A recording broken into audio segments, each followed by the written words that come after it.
Hi, everybody, and welcome back to the season 2 of Spilling Tea with the G's. Again, I'm Nick Galrakis and my brother Steve. We are the two-thirds of the G brothers. We are super excited for this new season. We thank you all for tuning in and watching season 1.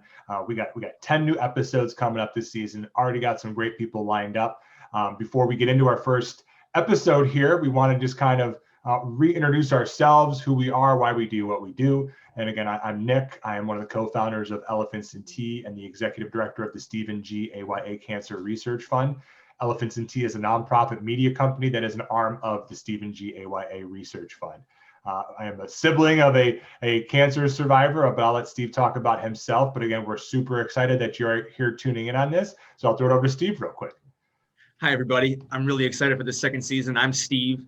I'm a 4-time cancer survivor, and I'm a advocate for adolescent young adult cancer on the state and federal level. And I'm really excited for the second season. Back to you, Nick, there.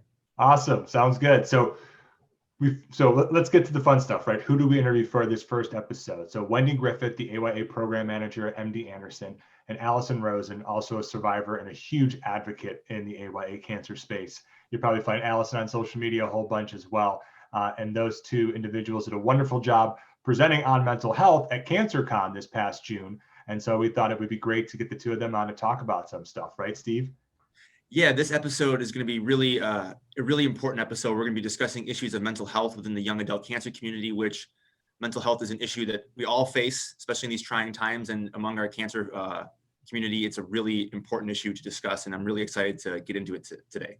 Awesome. And again, just to reiterate, the Spilling Tea with the G video cast here, the whole goal is to bring people together from the AYA cancer community, whether it's information, awesome organizations, the people are doing stuff to help support patients, survivors, caregivers, families, friends, you name it. Anyone that's part of the community, that's why we're here, what we do. So enjoy this first episode. And now let's get to the good part with Wendy and Allison. Have a great day and enjoy.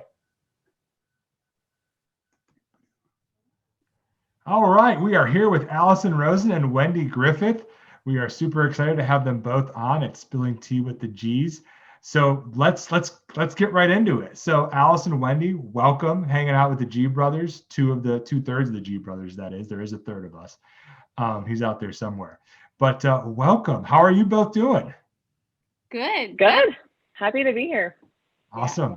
So, let's start off because you guys did a wonderful job at CancerCon this year in 2020 of doing a mental health session. So those that were there may know you, but I have a feeling that some people watching this don't know who Allison and Wendy are. So it'd be great for both of you to kind of give a little about yourself, why the adolescent young adult cancer community is so important to you and your tie to cancer. I know both of your stories are very different. Allison, let's start with you. We'll go alphabetically. Sure. So my name is Allison Rosen. I am from Houston, Texas. I am an 8-year colorectal cancer survivor, early age onset. So I was diagnosed at 32. I was treated at MD Anderson, and I think my tie is obvious. I'm a cancer survivor, and I became an advocate probably, a few months after I was, told I was no evidence of disease, because I really found that I needed a community that I had no idea existed. And I also realized that there are resources out there that could really help me, that I might not have had available to me during my treatment, but I needed them just as much after my treatment. So as Wendy will talk about, I'm a member of the Young Adult Advisory Council at MD Anderson and really try to do as much advocacy work as I can in the AYA space. Awesome. Thank you, Allison. Sure. Wendy, your turn. Yeah. All right. So I'm Wendy Griffith, and I am a social worker by training.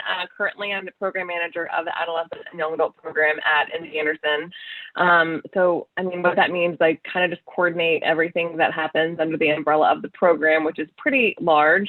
But so we have a clinic, we have many components, including like the Young Adult Advisory Council, the Young Adult Support Group, a lot of virtual events. And honestly, I got into AYA pretty early on in my career. I had done a lot of internships in pediatric oncology, when I got hired on at MD Anderson, I was in the head and neck clinic, which stereotypically is older men. But at Anderson, I had babies, teens, young adults. I had everybody. And it was just very obvious the more time went by how many gaps there were. And even the kids treated on the adult side just weren't tapped into all the same resources. And so I particularly found with fertility and with social isolation, like they just weren't well addressed. And at any age, I've always found that mental health is such a big component of recovery. And so I really became interested in it and passionate about it and got involved in some of our specific AYA activities at the time, and then just stuck with it and kept doing it for a really long time. And we've had the council for over 10 years now. We've had the group for over 5 years now. So I've been involved for a long time. And then I just got so lucky in that we were able to develop an official program 2 years ago. And so I've had the dream job of getting to work in this space ever since. Awesome. Very cool. Thank you both for sharing that. And I love how you both know each other, have come from different angles of this. It's just fantastic. So, you know, our saying at Elephants and Tea, cancer is the elephant in the room that no one wants to talk about, and tea is the relief that conversation can provide, right? And that's what we're doing here. We're having a conversation about cancer, things that people are so uncomfortable about talking about, different topics. So for both of you, you know, our big question for everyone is, what is your elephant in the room? There's the dog, Wendy. I was waiting for it. Oh, I love that you said elephant in the room and then Gracie pops in. So we have the dog in the room. So, you know, what is your elephant in the room? You know, and whoever wants to kind of start off, you know, we can go from there and we'll kind of dive into it. So I tell you what, let's go with Wendy first. So I had Allison go first. And I feel like Wendy, going alphabet your entire life, you were always last, right? I am always last. Yeah, I mean, so I think it kind of goes without saying, I think mental health, and if I were to specify, I would even say mental health after treatment. I think that is when it can be bad at any point in time. I just think that is probably when it's like the least addressed. I think when someone first gets diagnosed, someone is more likely to reach out for support, whether it's a friend, a medical team, family. Everybody rallies around the cancer diagnosis, but very few people rally around end of treatment. And really, for some people, that's when the real work starts. And that's when they suddenly become aware of just the sacrifices they've made, the change in their perspective, how different their relationships are. You know, they were in the weeds and now they're not. And now the whole landscape is completely different from when they went in. And people who never had any kind of anxiety or difficulty adjusting all of a sudden are feeling all these feelings and they don't really have anyone to talk about it with. So, you know, for me, I would say mental health overall throughout all of treatment. But if I had to also like hone in a little bit, I would specifically say, I think mental health after treatment, you know, is sort of the elephant in the room. And it's one of the most under addressed aspects of even survivorship care. Yeah. I agree. And I think overall mental health for me is 100% the elephant in the room. And I think for, you know, as a patient and survivor, I sort of had to ask about mental health. So I think the lack of education and access and or knowledge from all different aspects, the patient, you know, the caregiver, the care team, of course, knows about it. But I think that at my first appointment, I asked for a psychologist. I asked for someone to talk to like me, and I asked for a support group. And I think that just like Wendy said, it extends beyond. I mean, I'm still going to see I'm still dealing with my mental health now, 8 years later, but a lot of times people are have the stigma that they're ashamed to ask for help as far as mental health is concerned. And as a patient, I think you're physically treated, but mentally is just as important as a physical aspect, and really has helped me get better faster from surgeries and infections and all sorts of hospital stays that I think otherwise would have been a lot more difficult if I had not had the mental health, access or resources that I did have available to me. Thank you, Allison and Wendy, for both sharing your elephants in the room. It means a lot, and it's something that our mental health is something that we all deal with as survivors. You know this, Allison and Wendy. You know this in the job that you have.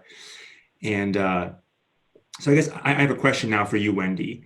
As someone who has experienced quite literally what you just mentioned about, having been diagnosed and then afterwards having to deal with, kind of that lack of support in the mental health area. And when I was re-diagnosed last September, I had been trying to get in with an oncology psychiatrist. And the second I was diagnosed, I jumped to the front of the line. And so I guess my question for you is, as someone who's on the inside and works in hospitals, what do you think is something that as a community we can do to help address those issues or bring them to the forefront? That's a really good question. And I think logistically speaking, I think a lot of it comes down to bandwidth. I don't think it's not so much that hospital leadership doesn't acknowledge it exists or think that it's important. It's just that, the primary goal is treatment and sort of the immediate after treatment. And so then I think the farther people get from survivorship, they're trying to make room for all the new patients. And so somehow there's just that big gap there. And, personally, I think we all get frustrated by it. Because there are so many great resources dedicated to mental health, but then there's always limitations on it. And I get it to some extent. If you only have 10, Anderson, I don't even actually know how many they have, but if you only have 10 psychiatrists and this long waiting list, of course they're going to try to get the people who are actively on treatment to make sure they can get through their treatment. And so I absolutely get that prioritization. It's so unfair. And I just want there to be more. So I think the biggest thing is one, awareness is one big thing. Just awareness on a provider's perspective of this is important. I need to talk to my patients about it. And more important than just talking to them about it is just normalizing it. Even if a provider doesn't feel comfortable saying, hey, Steve, I know you were just re-diagnosed, or I know you're in survivorship now, or I know you're at this point, how are you feeling about it? Even if a provider doesn't feel comfortable addressing it themselves, just to say hey, I just want to let you know, a lot of patients have told me that at X, Y, and Z phase, they might have new feelings or different feelings or some struggles, or they might be extra stressed. And just so you know, it's super normal. And, we can connect you with a social worker or a psychologist or X, Y, and Z to address it. And so I think the awareness on a provider perspective is number one important.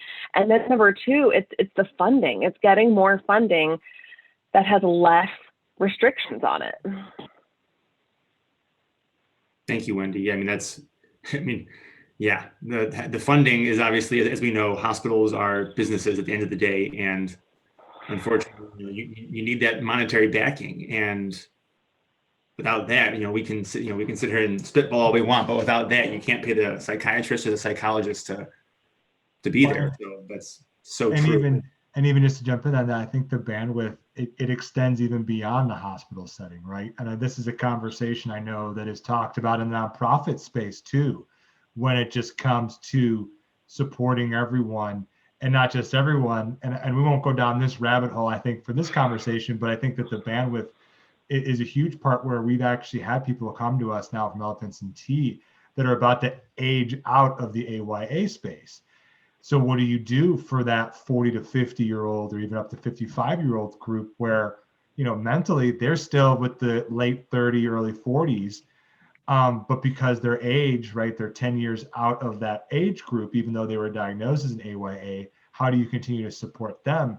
Do you even continue to support them? Because unfortunately, cancer isn't going anywhere, right? We always have new patients coming in to support, new survivors to support. But you still have this group that we've been supporting, whether you're at the hospital setting or the nonprofit setting, of they're going to age out. And so how do you continue to support them? And I think the bandwidth, I heard that exact same term in a conversation with another group of nonprofits. It's just we want to support them. The bandwidth just isn't there. So I think it's so fascinating to, how there are some very similar parallels when it comes to the hospital programs and the nonprofit programs.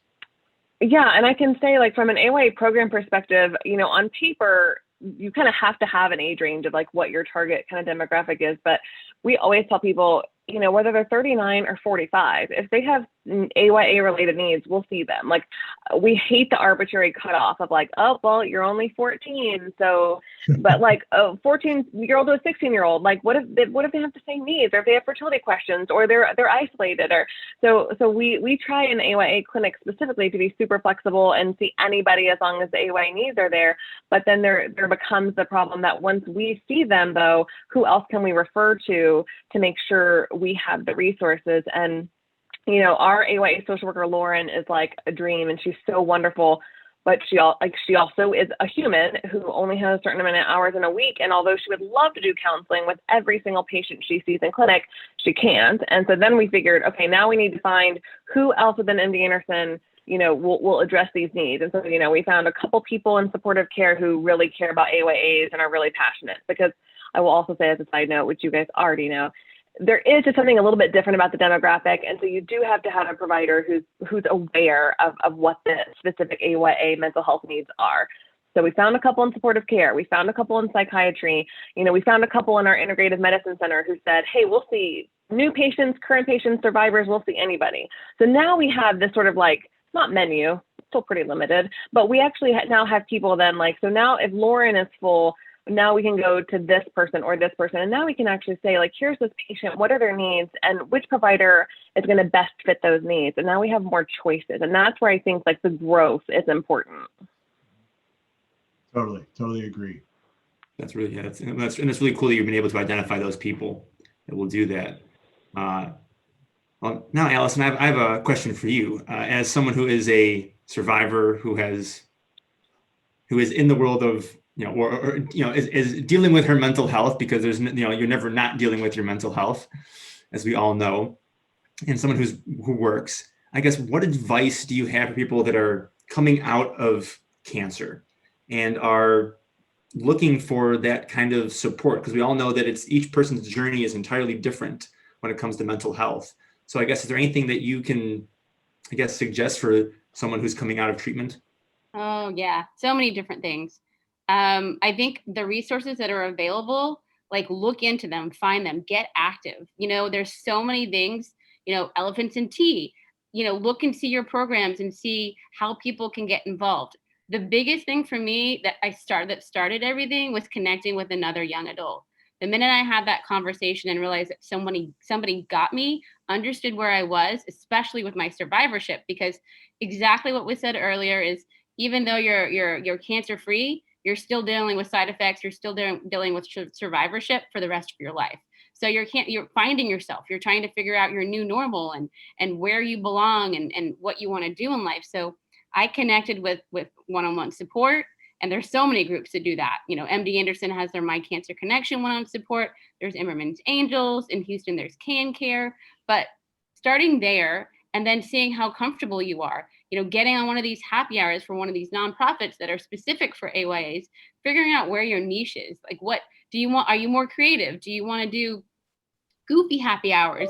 Do you want to help with fertility policy work? Like, I think I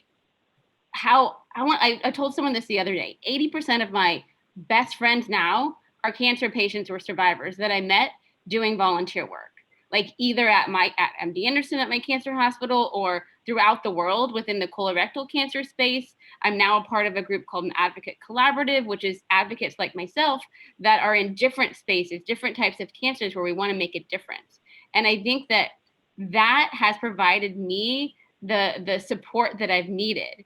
I think that connecting with others was healing for me. So now, like, I do a lot to give back. I'm the person that people can call if they need someone to talk to that's young for colorectal cancer through Anderson's program and a few others.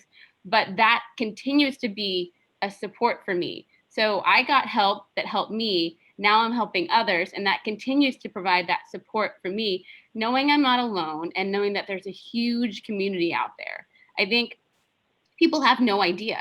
It's, you can't talk about every single resource when you're at a cancer hospital or whatnot. So, a lot of people say don't Google. But if you Google young adult programs or cancer programs or survivorship programs for young adults with cancer, things pop up, and trying to, read about some of them and see what might fit you. It's like it's like a family I didn't know, it's like a family I didn't necessarily want. No one wants, to have cancer, but it's a family that I need and really has helped me throughout my journey and will continue to help me throughout my journey. I mean, this isn't going to stop tomorrow. I talked to 4 girlfriends that are young adult colorectal cancer survivors just like me daily, if not twice a day, sometimes through FaceTime. And they get when I say I'm in pain, or they get that I might be having a little bit of issues, with my mental health. They get it, just like I think everyone on this call, and hopefully everyone listening gets it. You're not alone. That is my biggest, I think takeaway, that during treatment and after treatment, especially, you do not ever have to be alone. Well said. Yeah, and I think I'll jump in to say also, I think on that note, like, it just takes one like connection and like one toe in the water. And what we've heard from patients is, a lot of people will say like, oh, do you have a whole list of resources? And we really don't anymore, because patients don't want that. And our whole young adult advisory council, we had a meeting about this once, because they said, if you hand me a paper that just has a list of resources, like, it's overwhelming, it's too much. But if you listen to me and you hear that I say, like, I just want to connect with people doing fun stuff, and you link me to the Dance House of Hope game night, then that's like one thing, and I can go to the game night. And then when I'm at the game night, if I meet someone and they're like, hey man, come to Adolescent happy hour, then I might go to that. And it's just that one will lead you to the next and lead you to the next of what you might be interested in. Yeah, I agree. My first thing I ever did was I went to the Zoo Lights through MD Anderson Cancer 180 program, and someone talked about the Young Adult Advisory Council. I got on the Young Adult Advisory Council, and then I found out about a slew of activities, did a little bit here and there. And I agree with Wendy. I tell people, like, what do you like? Do you like to go hiking, surfing, art, journaling? Do you like to dance? Do you just want to be alone?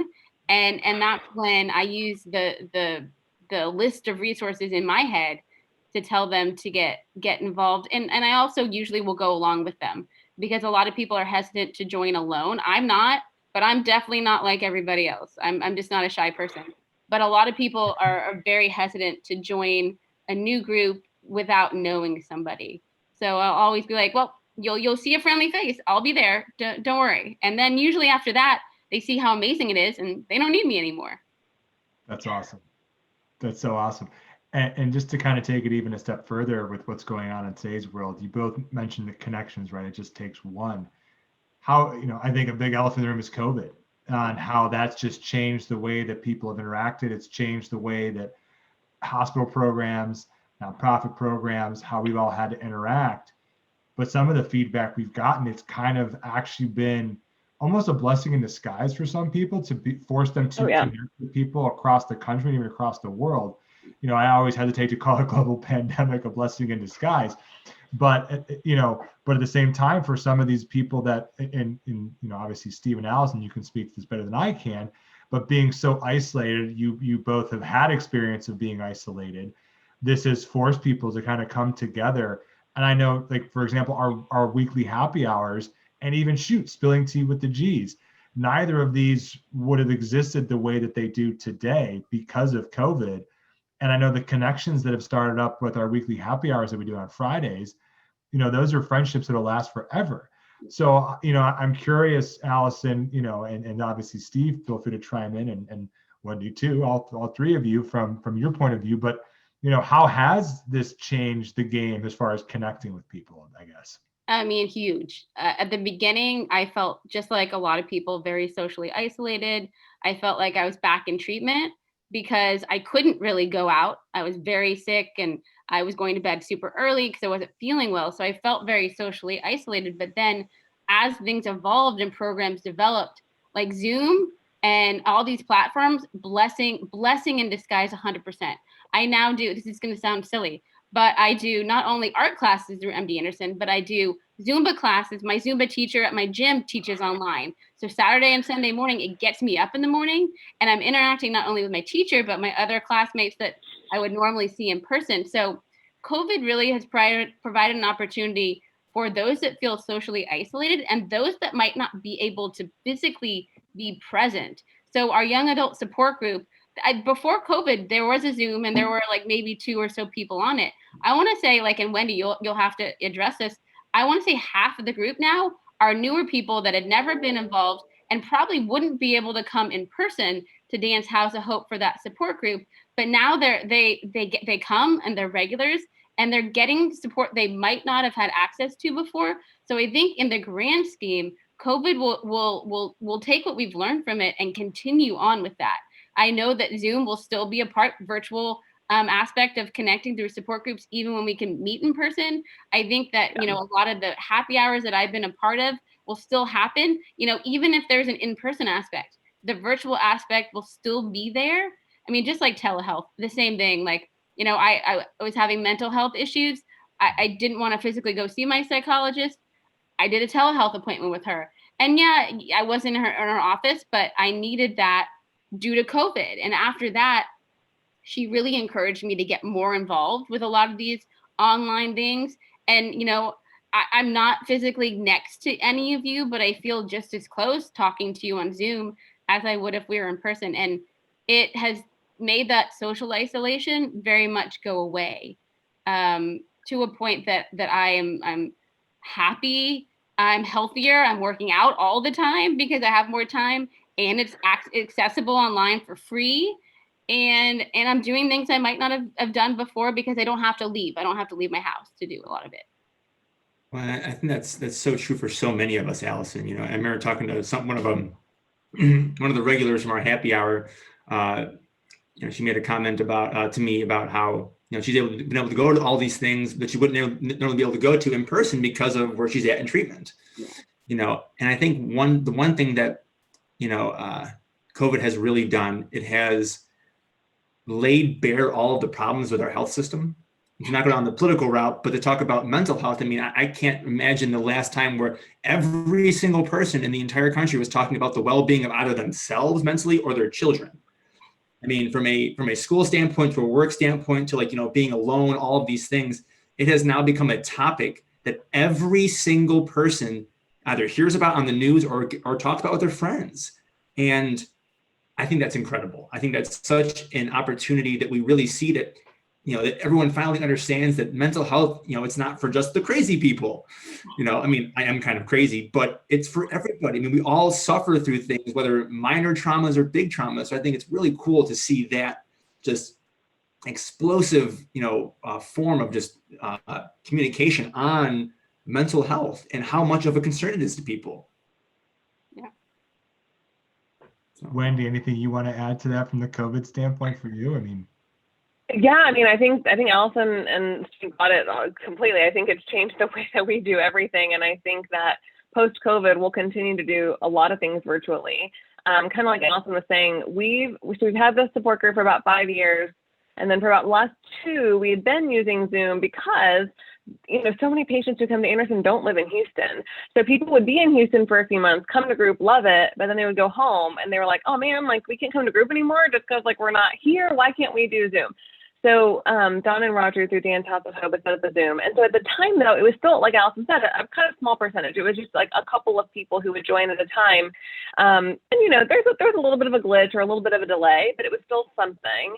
And so now, to have everybody on, and now it's open. Like, if you're admitted, you can join. Like last night we did art, and we had someone who was in the hospital who did art with us, whereas in person, they wouldn't have been able to join because they wouldn't have been able to leave their room to come to wherever we were. And so I think it's helped people, whether they're living out of town, in a place that doesn't have AOA programs, admitted, or maybe people might even live in Houston, but they have kids and a job and they're not going to drive to the med center.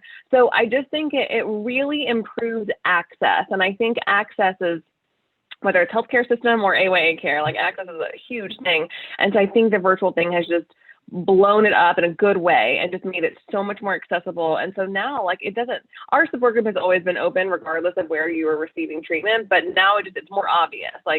Now everyone sort of knows that, and it just becomes more accessible. So, and I think it will continue, like Allison said, long after it's done. I think even when we go back to having in-person groups, then we may do one in person and one virtual, or we'll always have some kind of virtual connection, because it just makes it to where everyone can join.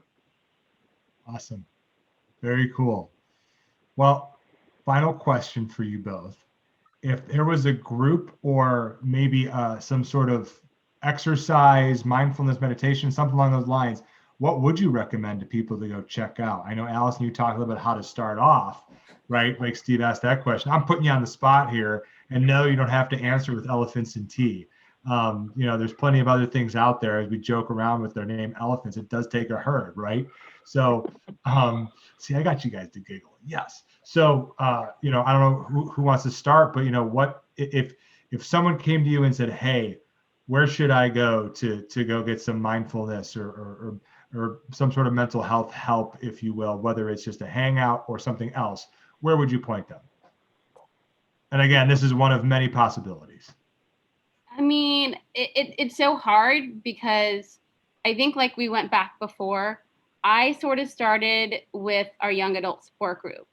And I think from there, I met people, and then I got to talking to them about what they were involved in. And so I feel like going to a support group where I said it earlier, but I'll reiterate, I don't know if I said it on this recording, is it's not like all tears and sadness. It's about sharing and really getting that support. But then you make these friends, and then they'll tell you about all the things they're involved in. And so, I always go back to that support group because that's sort of where I started. And that sort of sprung my involvement in a lot of different nonprofits. So you can listen, you can talk, you can cry, you can laugh. But overall, like, no matter how involved you want to be, you're going to get support that way. And then that will lead to the Elephants and Tea programming and the art programming at MD Anderson and the journaling at Lacuna Loft and the online yoga and I could go on and on. And this is that you said one. I start small with a support group and then just go from there. I do appreciate how he said one and you still gave us like 5. That's outstanding. I know it's not an easy question, so go ahead, Wendy. Oh my gosh, I was gonna say, well, I'm so biased because I would say, I think Anderson does a good job, but again, totally biased. If you want something educational or you want something fun or you want something in depth and you want to connect with people, I think there's something for everybody. But so if I had to pick something that is not my own, I would actually say the Cancer Patient Instagram, I think, is a great starting place of just, if you want to go somewhere and get a little bit of validation from just some memes, that's the place. And then if you want to dive in a little bit more and look at the stories and really see different perspectives and hear how people are handling things so differently, but all are valid. And then also maybe get connected to a couple people, or maybe reach out to someone, or maybe someone reaches out to you, or maybe you see a support group, or maybe you see a screening of a documentary that someone's doing and you want to watch it. So I think if I had to take something other than myself, I would say I think the Cancer Patient's a great launching pad for just dipping your toe into that world. Awesome. And you just watch the comments with the post from the Cancer Patient. I think there's your validation that you just mentioned, Wendy, of the memes and stuff and the images that are put out there in the Cancer Patient, and just watch hundreds of people just chime in with that validation of for what the feelings are that everyone has based on that image, which just for those that are involved in cancer are just in tears, usually in laughter or crying or whatever. It's fantastic. Right. I mean, it's the Instagram that every hospital program wants to have, but could never execute and post. But I will also say, as my other side, since I know you guys won't, but I also think Elephants and Tea is actually a really good resource for people who, if you want to see just the whole picture also of what all the hospitals are doing, what all the nonprofits are doing, everyone, what I have found is this page has a little list of resources. This page has a little list of resources that's a little bit different. And so you can kind of get lost in the weeds and down the rabbit holes of wait, so who does what and which is, and I think Elephants and Tea is a really good big picture, here it all is, and then look through that list and see what you want. So I recommend sort of, those are my big 3 for people, the Anderson, the Elephants and Tea, and the Cancer Patient. Those are my 3 sort of gold star, start here and you will go on and find something. Awesome. And no, we didn't pay Wendy to say that. So thank you, Wendy. They really didn't, but I genuinely believe it because I mean, who was I with? My navigator the other day. We were looking through some websites. This is so off topic, but we were looking through some resources related to fertility, and like this website had these few, and this one had these few, and we were struggling to like keep the breadcrumbs in our own mind to actually make a comprehensive list just for us. And I said, we do this for a living and we are struggling. How are patients going to navigate this? And how are they going to have the energy to follow these breadcrumbs? Like, it's just not realistic. And so genuinely, like, I love that you guys really just started the, like, we don't care who's doing it. Like, it's not about the egos and who's leading what. Like, we're all doing great stuff. And like, let's put it all together and just make it accessible to everybody. And I think, like, I love that about the website. So genuinely, I really do refer people there all the time. Thank you. Thank you so much, Wendy.